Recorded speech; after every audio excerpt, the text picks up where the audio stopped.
guys, welcome to Bio112 Online. In today's episode of Bio112 Answers, we're going to be covering Group Work 6. In Group Work 6, we're looking at two neurons, a presynaptic neuron and a postsynaptic neuron, and looking at information that's being transmitted between the two. First, we have to look at the data. We first see on your left, you see the graph for a presynaptic neuron that is firing an action potential along its axon. In the second graph to your right, you see the postsynaptic neuron, which is demonstrating an IPSP or a hyperpolarization on its dendrite. Keep in mind, as this is occurring, we have at resting potential, the sodium-potassium pump always still operating. We have sodium moving to one side of the membrane, outside of the cell, potassium moving inside of the cell. We have sodium and potassium leak channels that are allowing potassium to move out of the cell and sodium to move into the cell, setting up the resting potential. That brings us to question number 1. What causes the change in membrane potential recorded at position A in the presynaptic neuron mentioned above? So what's going on here?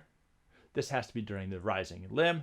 During the rising limb, you have the initial depolarization, followed by the opening of the voltage-gated sodium channels, allowing additional sodium into the cell. When we come to number 2, what causes the change in membrane potential at position B of the presynaptic neuron? In this case, that would be the falling limb, in which case you have the opening of the potassium voltage-gated channels, leading to a potassium flux from the cell to the extracellular space. So for number 3, what causes the change in membrane potential recorded at position C of the postsynaptic neuron? In this case, we're saying, okay, this has to be transmission of a signal across the synapse. Initially on the presynaptic neuron, you have the action potential open the voltage-gated calcium channels. That leads to the release of neurotransmitters.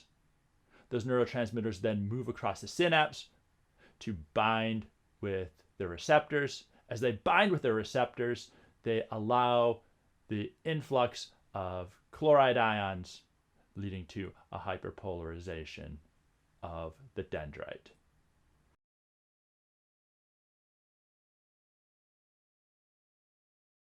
We then move to the next question, which says that there's a toxin called TTX, which binds to the voltage-gated sodium channels and prevents the activation gate from opening during the depolarization. For number 4, it says, well, then describe how TTX might affect the membrane potential of the presynaptic and postsynaptic neurons. Well, okay, if we can't open the voltage-gated sodium channels, then as we have TTX come in, it will bind to those channels.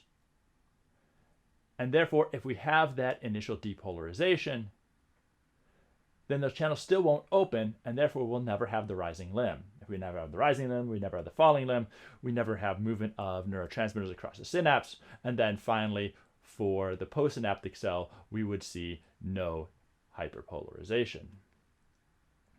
We then come to when the neurons are exposed to another toxin, BBX, the membrane potential in the presynaptic neuron still remains normal. However, the postsynaptic potential does not hyperpolarize. Okay, so what might be going on here? Identify a possible cellular and molecular mechanism for BBX.